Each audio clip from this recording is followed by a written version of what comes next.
Buenas tardes a todos, bienvenidos a la última clase del módulo de ginecología y obstetricia en su modalidad de revisiones clínicas. En esta oportunidad tenemos a la coordinadora del curso y nos va a ilustrar con ese tema tan importante para la especialidad que estamos ahorita tratando, que es hemorragias del primer y segundo y tercer trimestre, hemorragia postparto. Entonces, espero la aprovechen y les agradecemos mucho su atención a lo largo de todas estas semanas. Como les digo ahorita y les he dicho siempre, cualquier duda nos hacen saber y las vamos a reunir todas en el Drive, ¿no? Vamos a juntar de todas las semanas para darles un Word más completo, ¿no? Entonces, sin más, Pirin, es todo tuyo.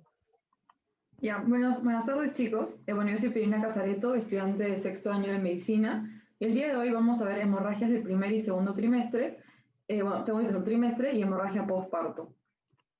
Ya, bueno, primero hay que recordar que el sangrado vaginal es un evento común en todos los estadios de la gestación y la fuente casi siempre suele ser materna y no fetal. Y suele generarse básicamente por alteración de los vasos sanguíneos de la decidua o por lesiones vaginales o lesiones cervicales. En lo que es hemorragias del primer y segundo y tercer trimestre, vamos a ver las causas principales, la historia clínica enfocada al diagnóstico y el examen físico, el examen de laboratorio e imágenes y el manejo específico. El manejo lo vamos a ver de una forma muy superficial porque no es el objetivo del curso. Y en lo que es hemorragia postparto, vamos a ver la definición, las causas y el manejo, que va a ser la clave roja.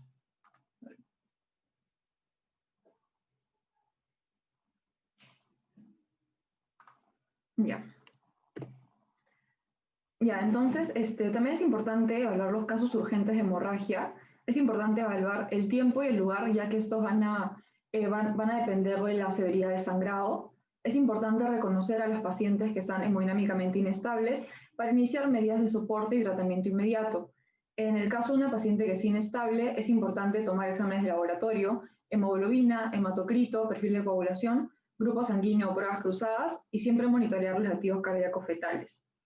En lo que es la evaluación general, siempre tenemos que evaluar lo que es la edad gestacional, ya sea por FUR o por una ecografía del primer trimestre, las características del sangrado, si es que es escaso, si es abundante, si se asocia o no a dolor pélvico, o si es intermitente o si es constante. Siempre realizar examen abdominal buscando básicamente signos peritoneales, realizar especuloscopía, realizar pruebas de bienestar fetal, exámenes de laboratorio e imágenes.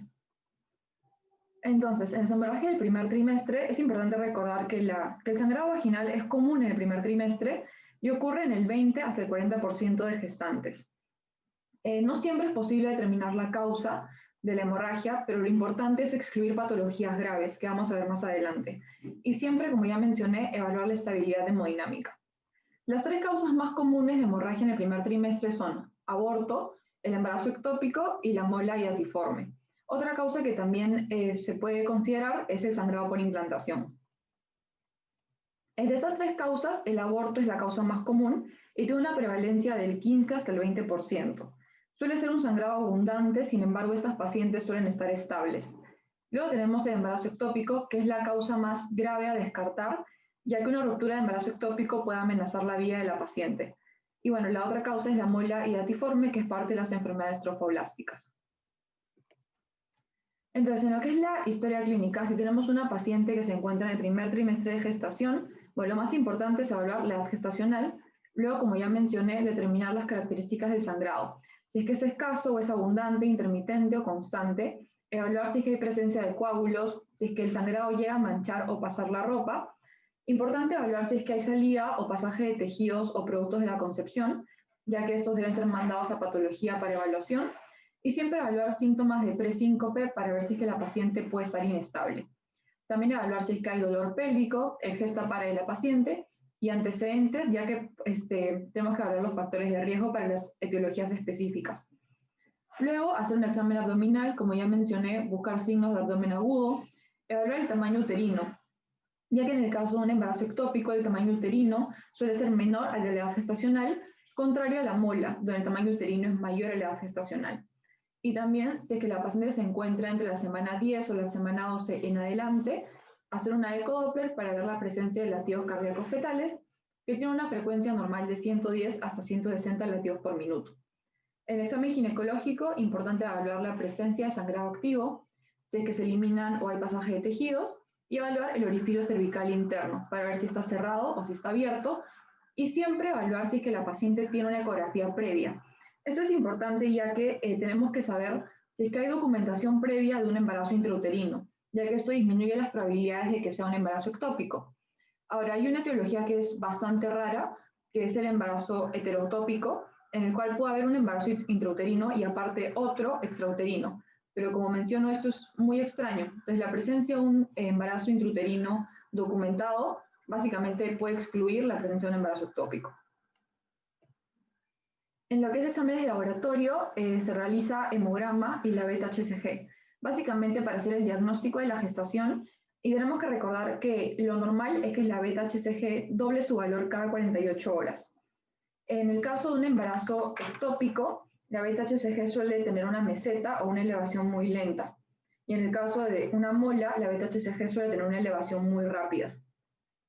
En lo que es imágenes, la imagen inicial y principal va a ser la ecografía transvaginal, básicamente para evaluar si la gestación es intrauterina o extrauterina, para ver si es una gestación viable y también para relacionar los hallazgos de la ecografía con la beta-HCG. Esto lo vamos a ver un poco más adelante. Y bueno, la ecografía transabdominal básicamente la vamos a solicitar cuando queremos evaluar líquido libre en cavidad. Entonces tenemos la primera causa y la más común de hemorragia en el primer trimestre, que es el aborto espontáneo. Esta se define como la pérdida de la gestación antes de las 20 semanas o la pérdida de un producto menor a 500 gramos. Esta puede ser temprana, si es que es antes de las 12 semanas, o tardía, si es que es entre la semana 12 y la semana 20. Los factores de riesgo principales son la edad materna avanzada, mayor a 35 años, ya que esta se asocia a cromosomopatías fetales, especialmente trisomías, que son la causa más común de abortos espontáneos. Estos suelen ser abortos tempranos. Cuando hablamos de abortos tardíos, una de las causas más comunes es la incompetencia cervical. Entonces, en el caso del aborto espontáneo, es importante hacer una especuloscopía y evaluar el orificio cervical interno. Si es que este está cerrado, tenemos dos opciones, que sea una amenaza de aborto o que sea un aborto retenido o frustro. En el caso de una amenaza de aborto, el orificio va a estar cerrado y van a haber latidos cardíacos fetales detectables, siempre y cuando estemos después de la semana 10 o la semana 12. En el caso de un aborto retenido o frustro, básicamente es que el embrión o el feto ha fallecido y se queda retenido en el útero. En este caso tenemos definiciones para poder diagnosticarlo. Siempre se va a hacer una ecografía transvaginal y lo que se va a observar va a ser cualquiera de estos cuatro, ¿no? Puede ser un saco gestacional mayor a 25 milímetros sin presencia de embrión o saco vitelino. Puede ser un embrión con longitud corona radio mayor o igual a 7 milímetros sin actividad cardíaca fetal. Puede ser una ecografía pélvica que muestra un saco gestacional sin saco vitelino y que luego de 2 semanas o más hay ausencia de embrión con latidos cardíacos fetales. O una ecografía pélvica que muestra un saco gestacional con saco vitelino y que luego de 11 días o más hay ausencia de embrión con latidos cardíacos fetales. Cualquiera de estos parámetros es diagnóstico para un embarazo retenido o frustro, para un aborto retenido o frustro. En el caso de que el orificio cervical interno esté abierto, puede ser un aborto inminente o inevitable. Básicamente la diferencia es que el inminente tiene las membranas aún íntegras y el inevitable, las membranas están rotas y se evidencia pérdida de líquido amniótico. Ahora, otro tipo de clasificación es que sea un aborto completo o incompleto. En el aborto completo, básicamente todo el contenido uterino es expulsado, el orificio puede estar cerrado o puede estar abierto y no suele requerir manejo, ya que todos los productos ya han sido expulsados. En el caso del aborto incompleto, va a haber retención de productos, el sangrado y el dolor van a ser progresivos, van a ir en aumento y el orificio cervical interno va a estar abierto. En este caso se puede dar un manejo médico o un manejo quirúrgico. Ya, como mencioné, tenemos dos tipos de manejos, el quirúrgico y el médico. El que más se utiliza es el quirúrgico y es uno de los más recomendados. Hay dos opciones, se puede hacer una dilatación o curetaje o una dilatación y evacuación. La dilatación o curetaje, que es básicamente lo que se le llama el legrado, se realiza en pacientes inestables o que tienen más de 16 semanas. Una de las complicaciones de este procedimiento es la perforación uterina. Como vemos en la imagen de acá, se dilata el cérvix y se inserta una cureta para retirar la retención de tejidos. En el caso de la dilatación y evacuación, se hace en pacientes con menos de 16 semanas. La dilatación del cérvix se hace con misoprostol y se puede utilizar una dosis de 600 a 800 microgramos y se puede dar vía vaginal o vía oral. Luego tenemos el manejo médico. ¿Y quiénes son las candidatas? Las pacientes que tienen gestaciones no viables de menos de 12 semanas, que están estables y que no tienen infección activa, no tienen hemorragia activa, no tienen anemia severa o trastornos de la coagulación. En este caso existen dos opciones. Dar mifepristona, que es básicamente un antagonista de la progesterona, con misoprostol, o dar misoprostol solo. En el Perú no se cuenta con mifepristona, por lo que se utiliza el misoprostol, 800 microgramos vía vaginal, si es un aborto frustro, o 600 microgramos vía oral, si es un aborto incompleto. También hay otra opción que es el manejo expectante. Este no suele ser muy recomendado y no se utiliza mucho, pero se puede utilizar en pacientes con menos de 14 semanas, estables y sin evidencia de infección. Ahora, la siguiente patología que ya mencioné que es importante descartar siempre, ya que es la más grave, es el embarazo ectópico. El embarazo ectópico es la implantación extrauterina de la gestación y los factores de riesgo principales son haber tenido un embarazo ectópico previo, haber tenido enfermedad pélvica inflamatoria, el uso de DIU, haber tenido cirugía tubárica o el uso de fertilización in vitro. El lugar más frecuente de implantación es la ampolla, que viene a ser el tercio externo de la trompa de falopio. Luego tenemos otras localizaciones como el ístmico, que es el más propenso a romperse. Tenemos el intersticial, el cervical, el intramural, abdominal, ovárico, el infundibular y, bueno, y el intraligamentoso. Esos vendrían a ser todos los sitios de implantación. Pero importante recordar que el ampular es el más frecuente. Ahora, la clínica se caracteriza por sangrado vaginal, pero principalmente en este caso prima el dolor pélvico, que suele ser muy intenso. Como ya mencioné, como el útero está vacío, el tamaño uterino es menor a la edad gestacional. Y en este caso es importante realizar mediciones de beta-HCG cada 48 horas. Esto básicamente porque existe lo que es la zona de discriminación, que es que cuando la beta-HCG es mayor a 1500, sí o sí debe haber un saco gestacional. Si es que la beta-HCG es mayor a 1500 y el útero está vacío, se confirma el diagnóstico de un embarazo ectópico. Ahora, si es que la beta-HCG es menor a 1500, se tienen que hacer 3 o más mediciones cada 48 horas. Si es que la beta-HCG se mantiene en una meseta o si es que llega a ser a más de 1500 y el útero sigue vacío, se confirma un embarazo ectópico. En lo que es evaluación, se realiza la ecografía transvaginal básicamente para determinar la localización de la implantación. Ahora, como ya mencioné, el embarazo ectópico puede romperse o puede complicarse y puede generar shock, puede generar sensibilidad pélvica o signos peritoneales positivos. Y en este caso es muy importante evaluar la estabilidad hemodinámica de la paciente. ¿Okay? Si es que la paciente está estable, tiene una beta-HCG menor a 5000 y no hay latidos cardíacos fetales, se puede iniciar tratamiento con metrotexate. Ahora, si es que es un embarazo ectópico complicado o roto, hay signos de shock, hay taquicardia, hay disminución de la presión arterial, la paciente tiene la piel fría, básicamente lo que se debe hacer es resucitar a la paciente con fluidos y llevarla para realizar una laparotomía. Ahora, la siguiente patología que también es muy común es la mola hidatiforme, que básicamente es parte de la enfermedad trofoblástica gestacional que se origina en las vellosidades coriónicas trofoblásticas. Esta es considerada una lesión premaligna porque tiene potencial de invadir el útero y de hacer metástasis. Los factores de riesgo principales son haber tenido mola previa o edades extremas, pacientes menores de 16 años o mayores de 35 años. En este caso existen dos tipos de molas, la parcial y la completa. La parcial sucede cuando dos espermatozoides normales fecundan a un solo óvulo normal, generando un cigoto triploide. En este caso sí se va a ver presencia de feto, sin embargo tiene una alta tasa de mortalidad de muerte. Tiene una alta tasa de mortalidad. En el caso de la completa, básicamente un espermatozoide va a fecundar un óvulo sin ADN materno y va a haber duplicación del ADN del espermatozoide, es decir, que solamente va a haber cromosomas paternos. Y en este caso no se va a evidenciar feto. Ya, en lo que es la clínica, lo que prima en el caso de la mola es el sangrado vaginal, es la metrorragia. que va a ser característicamente como lava de carne o como jugo de ciruela. También va a haber dolor pélvico y el tamaño uterino va a ser mayor a la edad gestacional.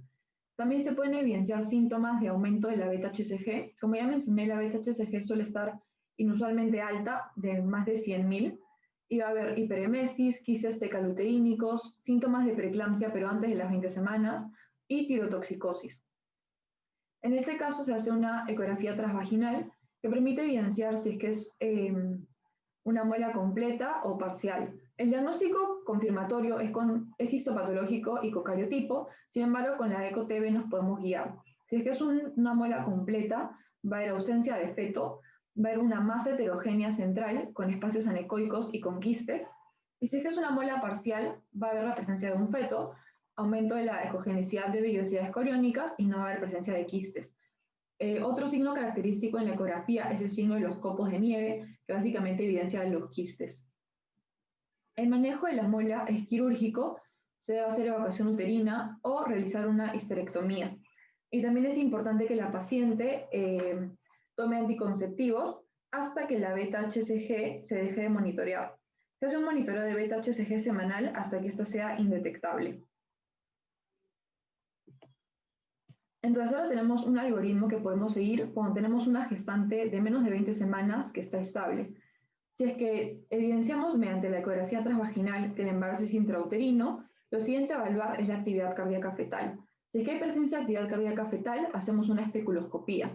Si el orificio cervical está cerrado y es la fuente de sangrado visible, se le da manejo específico para el sangrado.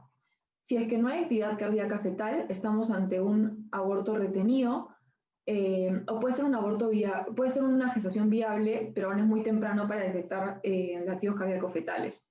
Ahora, si es que hay presencia de latidos cardíacos fetales y en el espéculo se ve sangrado interno uterino y el orificio está cerrado, estamos ante una amenaza de aborto. Si es que se ve sangrado uterino interno y el orificio está abierto, estamos ante un aborto inminente o inevitable. Si es que no se detecta embarazo intrauterino y el orificio está cerrado, se debe descartar siempre un embarazo ectópico. Ahora, si es que no hay una gestación intrauterina y el orificio está abierto y se ven productos de la concepción en el canal o hay eliminación de productos de la concepción, estamos ante un aborto completo. Ya, luego tenemos lo que son las hemorragias del segundo y del tercer trimestre. Básicamente las causas a descartar son desprendimiento prematuro de placenta, placenta previa, vasa previa o ruptura uterina. El desprendimiento prematuro de placenta es una hemorragia hacia la decidua basal que causa sangrado, dolor y separación de la placenta. Básicamente la paciente va a tener sangrado vaginal, sensibilidad uterina y un útero hipertónico. Y también se evidencia lo que es el útero de Curbelier, que es un útero agrandado por extravasación de sangre hacia el miometrio. Luego tenemos la placenta previa, que básicamente se presenta con ausencia de dolor abdominal y ausencia de contracciones. Y luego tenemos la vasa previa. Esta es la única causa de sangrado fetal y se debe a que los vasos fetales están presentes en las membranas que cubren el orificio cervical interno. Ya, igual para las hemorragias del segundo y tercer trimestre debemos evaluar la edad gestacional, siempre determinar las características del sangrado, la presencia del dolor pélvico, los antecedentes, las funciones vitales y el examen abdominal y el examen ginecológico. Acá es muy importante resaltar que no se debe hacer tacto vaginal hasta descartar placenta previa, ya que el tacto vaginal suele ser un desencadenante para el sangrado en el caso de esta etiología. Luego siempre hacer pruebas de bienestar fetal, hemograma y perfil de coagulación. Ya tenemos lo que es el desprendimiento prematuro de placenta, que básicamente es un desprendimiento parcial o total de la placenta antes del parto, y es causado por la ruptura de un vaso materno en la decidua basal. Los factores de riesgo principales son DPP previo, puede ser de causa idiopática, preeclampsia, edad materna aumentada, paridad aumentada, trauma obstétrico, el uso o consumo de cocaína o de tabaco. En este caso, los hallazgos clínicos son sangrado vaginal que puede ser desde leve a severo, dolor abdominal, y lo característico acá es que va a haber hipertonía uterina y alteración de las pruebas fetales. En este caso, se puede complicar con lo que es una coagulación intravascular diseminada o con óbito fetal. En la ecografía se va a evidenciar un hematoma retroplacentario y el manejo es con cesárea de emergencia. Luego tenemos la placenta previa, que es cuando el tejido placentario se extiende sobre el orificio cervical interno. Como ya mencioné, es importante no realizar tacto vaginal hasta descartar placenta previa. En este caso, el sangrado suele ser rojo rutilante, suele ser un sangrado indoloro y el útero está relajado. Lo más común es que la placenta previa sea asintomática y sea un hallazgo incidental entre la semana 16 y la semana 20. Y como ya mencioné, cuando es sintomático suele ser sangrado rojo rutilante e indoloro. Se realiza una ecografía transvaginal para confirmar la inserción de la placenta y, pueden existir 4 tipos de inserciones. La primera inserción es la inserción baja, que se inserta a 2 centímetros del orificio cervical interno. La segunda es la inserción marginal, que se inserta en el margen del orificio cervical. La tercera es la inserción o la oclusión parcial, que solamente cubre una parte del orificio cervical.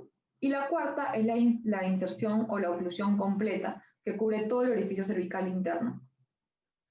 Ahora, el manejo depende. Si es que la paciente está inestable, siempre lo que va a primar es la reposición de volumen y la resucitación.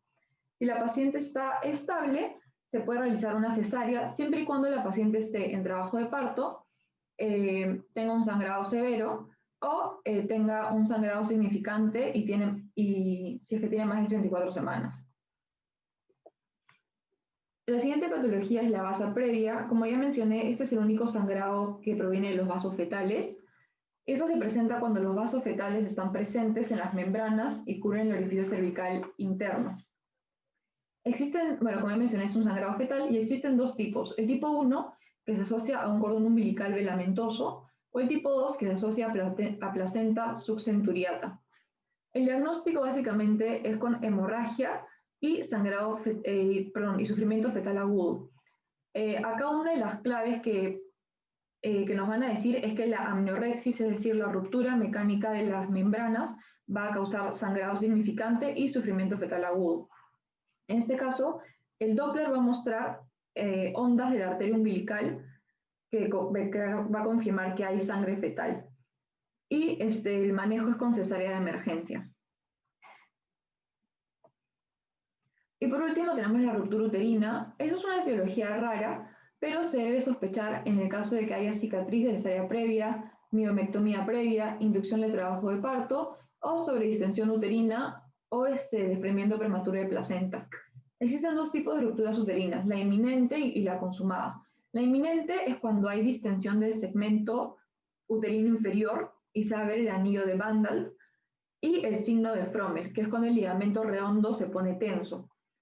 Y va a ser consumado cuando el dolor abdominal súbito cesa, cuando hay dolor abdominal súbito y cese la dinámica uterina. Va a haber sufrimiento fetal agudo, van a haber signos de shock y lo más importante es que se van a palpar las partes fetales. En estos casos lo que se realiza es una laparotomía. Ya, ahora vamos a pasar a lo que es hemorragia postparto. Esta es una emergencia obstétrica y en nuestro país y en los países en vías de desarrollo es la causa principal de muerte materna. Y bueno, en los países desarrollados la causa principal de muerte materna es la preeclampsia, pero en nuestro país es la hemorragia postparto. Tenemos 2 tipos, la hemorragia postparto primario temprana, que se da dentro de las primeras 24 horas, que es la que se va a revisar en esta clase, y la secundaria o la tardía, que es entre las 24 horas y las 12 semanas postparto. Primero, ¿cómo se define hemorragia postparto? Existen 2 tipos de definiciones, la clásica y la que dictó el Colegio Americano de Ginecología y Obstetricia en el 2017. La definición clásica indica que es una pérdida de 500 mililitros o más de sangre luego de parto vaginal o una pérdida de 100 mililitros o más luego de una cesárea. Sin embargo, esto no se debe utilizar como diagnóstico, es problemático ya que el sangrado no siempre suele ser visible y no se puede cuantificar siempre este tipo de sangrados. Por lo que la COG en el 2017 dictó que la definición de hemorragia postparto iba a ser un sangrado acumulativo de 1000 mililitros o más o un sangrado asociado a signos o síntomas de hipovolemia dentro de las primeras 24 horas postparto, sin importar la vía de parto. Esta es la definición más utilizada ya que es la más práctica y la más sencilla de aplicar en la clínica. Ahora, primero, ¿cómo se previene la hemorragia postparto? Lo más importante es el manejo activo del alumbramiento, y esto se realiza con oxitocina, aplicando 10 unidades endovenosas o intramusculares cuando sale el hombro anterior del bebé. También es importante hacer control del tono uterino y del sangrado cada 15 minutos por las 2 primeras horas postparto. También aplicar lactancia materna precoz, ya que esto estimula la liberación de oxitocina, y realizar masajes uterinos que estimulen la contracción del útero. Ya que cuando el útero se contrae, comprime los vasos del miomedio y evita el sangrado.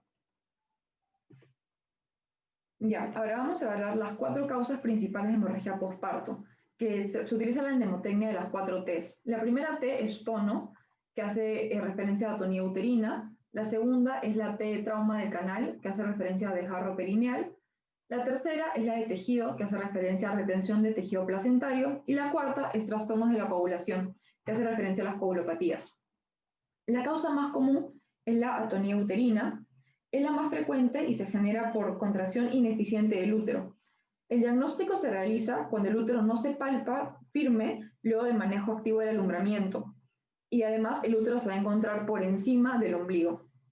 Bueno, como ya mencioné, uno de los mecanismos principales de hemostasia es la contracción uterina. Entonces, si es que esto no sucede, va a haber un sangrado activo muy extenso. Ahora, la segunda causa más común es el desgarro perineal y se clasifica en 4 estadios. El primero es cuando solamente se desgarra la piel. El segundo es cuando involucra músculos perineales. El tercero es cuando el desgarro involucra al esfínter anal. Este puede ser de tipo A, cuando involucra a menos del 50% del esfínter. De tipo B, cuando involucra más del 50%. Y el tipo C, cuando involucra al esfínter anal interno. Y el cuarto es cuando se daña la mucosa rectal. La tercera T, que es retención de tejidos placentarios, se asocia a acretismo placentario y a placenta subcenturiata. Y la cuarta, que es la coagulopatía, puede deberse a enfermedad de von Willebrand, que es una de las más comunes, a sepsis o a coagulación intravascular diseminada. De acá lo importante es recordar que la atonía uterina es la más frecuente y se puede prevenir haciendo un manejo activo del alumbramiento con oxitocina. Bueno, para la clasificación de hemorragia postparto se utiliza la clasificación del ATLS, pero bueno, antes de entrar en este cuadro, tenemos que recordar que toda paciente fría y con taquicardia se va a considerar en shock hasta demostrar lo contrario. Esto es muy importante ya que, como se ve en este cuadro, la presión arterial cae recién cuando nos encontramos en una clase 4 o en una hemorragia severa. ¿Ya? Entonces lo que vamos a ver acá es que el primer parámetro que se modifica va a ser la frecuencia cardíaca. ¿Okay? Cuando estamos en una clase 2 y hay una pérdida recién del 15 al 30%, la frecuencia cardíaca se va a empezar a elevar, sin embargo la presión arterial va a estar normal. Aquí ya tenemos que tener una sospecha de que hay una hemorragia postparto y debemos iniciar el manejo. Cuando estamos en una clase 3, ya la taquicardia se va a hacer un poco más marcada, sin embargo la presión recién va a empezar a caer. Y cuando estamos en un estadio 4, o sea, ya hay una pérdida mayor del 40%, la presión cardíaca recién va a empezar la presión arterial recién va a empezar a caer. Por eso es importante considerar que toda paciente fría y en taquicardia está en shock hasta demostrar lo contrario y se debe iniciar manejo rápidamente. Ya, entonces, ¿cómo es el manejo? Bueno, siempre hay que aplicar el ABC. Es muy importante primero colocar 2 vías endovenosas de alto calibre de 18 gauge. Es para poder hidratar a la paciente y resucitarla, tomar muestras de sangre, grupo sanguíneo y hacer pruebas cruzadas, y hacer reposición de volumen con fluidos isotónicos de 1 litro. Se hace una resucitación de la volemia agresiva y también se puede considerar transfusiones de paquetes lobulares. Luego es importante hacer el diagnóstico específico utilizando las 4 Ts, hacer masaje uterino para estimular la contracción uterina, utilizar uterotónicos para también estimular la contracción uterina. Los uterotónicos más utilizados son la oxitocina. Se puede aplicar 40 unidades en 1 litro de solución salina o aplicar 10 unidades intramusculares. Otros uterotónicos utilizados son el carboprost, la metilergobina, el misoprostol o la carbetocina. Si es que con esto no se consigue controlar el sangrado, se puede hacer un taponamiento con balón, y si es que con esto aún no se consigue el control, se hacen medidas quirúrgicas. Por ejemplo, se utiliza la sutura de Belinch, o se puede ligar las arterias uterinas, las arterias hipogástricas, y en la última medida es realizar una histerectomía. Y ahora, con todo lo que hemos revisado, vamos a presentar un pequeño caso clínico. Tenemos una paciente mujer de 23 años que tiene un tiempo de enfermedad de 5 días, de forma de inicio insidioso y de curso agudo. Es una gestante de 6 semanas y 4 días. 5 días antes del ingreso, la paciente refiere presentar sangrado vaginal escaso que mancha 1 a 2 toallas al día. Es un sangrado de color rojo oscuro y presenta dolor en hipogastrio de tipo cólico de intensidad 3/10, constante y sin irradiación. 4 horas antes del ingreso, el sangrado aumenta en volumen, mancha varias toallas y presenta coágulos. Y no se evidencia pasaje de tejidos, niega sensación de asa térmica, niega mareos y niega diaforesis. En los antecedentes, bueno, la fecha de última regla, el 15 de julio del 2019, la paciente es gesta 4 para 2012. Tiene antecedente un aborto retenido que fue manejado con un legrado uterino. Utilizó DIU desde 2016 hasta la fecha. Las cirugías de importancia, bueno, el legrado uterino por el aborto retenido. Y bueno, además tiene asma en tratamiento irregular con salbutamol y betametasona, ni hipertensión, diabetes, ITS, preeclampsia, enfermedad trofoblástica, EPI, ni a consumo de alcohol, tabaco o de drogas. En el examen físico, las funciones biológicas están conservadas. Las funciones vitales, tiene una presión de 110/70, frecuencia cardíaca sobre 79, aparentemente la paciente está estable, una frecuencia respiratoria de 14, satura 98 y estaba febril. En el examen físico relevante vemos que hay dolor leve a la palpación en el hipogastrio y dolor moderado en fosa ilíaca derecha. No presenta signos peritoneales y no presenta masas. En el tracto vaginal se evidencia cérvix cerrado, largo, posterior y duro, el útero de 8 centímetros y se evidencia sangrado vaginal escaso de color rojo oscuro sin mal olor. Entonces, con el caso presentado podemos plantear los problemas activos, que son básicamente el sangrado vaginal y el dolor abdominal. En las posibilidades diagnósticas, como primer diagnóstico se coloca que es una multigesta de 6 semanas con 4 días por fecha de última regla y se diagnostica una hemorragia del primer trimestre. Como hemos visto, de acuerdo al examen físico, el orificio cervical interno está cerrado, es un sangrado rojo rutilante y tiene un antecedente de aborto retenido, por lo que se plantea descartar un aborto. Podría ser una amenaza de aborto versus un aborto retenido o un aborto frustro. Entonces, en el plan de trabajo a la paciente se le solicita hemograma, beta-HCG sérica, examen de orina, glucosa urea creatinina, un EKG, riesgo quirúrgico, perfil de coagulación, grupo sanguíneo y RH. Y en lo que es imagen se solicita una ecografía transvaginal. En los exámenes de laboratorio se evidencia que todos los parámetros son normales, no hay alteraciones, tiene una beta-HCG mayor a 10.000. Y en la ecografía transvaginal se evidencia un saco gestacional de 38 milímetros, sin presencia de embrión, sin presencia de saco vitelino y se evidencia el DIU en la cara lateral izquierda. Con estos parámetros se diagnostica lo que es un aborto frustro o una gestación no evolutiva. Como mencionamos, era un criterio diagnóstico de aborto frustro que el saco gestacional sea mayor o igual a 35 milímetros y no haya presencia de embrión ni presencia de saco vitelino. Entonces, en este caso se realiza un manejo específico para la etiología, se programa a la paciente para un legrado, se hace maduración cervical o dilatación cervical con misoprostol. En el legrado se retiran los restos uterinos y se mandan a patología para su evaluación. Se retiró el DIU y la paciente evolucionó sin complicaciones. Entonces, para cerrar la clase de hoy día, tenemos que recordar los puntos clave de la hemorragia gestacional. El primer paso siempre es evaluar la estabilidad hemodinámica. Como ya mencionaba, la hemorragia postparto es la causa principal de muerte materna en nuestro país. Y siempre utilizar pruebas de laboratorio y imágenes como apoyo diagnóstico, especialmente la ecografía transvaginal. Es muy importante evaluar siempre el bienestar fetal, evaluando los latidos cardíacos fetales, y siempre considerar que toda paciente con piel fría y taquicárdica se considera en shock hasta demostrar lo contrario.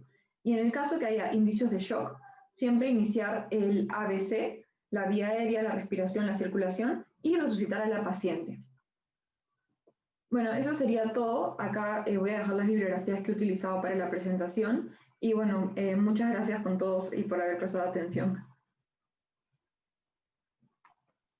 Muchas gracias a ti, Pierina, por habernos guiado en ese tópico que probablemente sea uno de los más preguntados en externado, en exámenes de salud, de NAM, y es un problema para muchos de nosotros, ¿no? Bien puntual, bien clara. Muchas gracias. Y también a todos ustedes por seguirnos, por acompañarnos a lo largo de este mini curso, por decirlo así. Estamos muy agradecidos y espero que en verdad haya sido de su agrado. Muchas gracias a todos.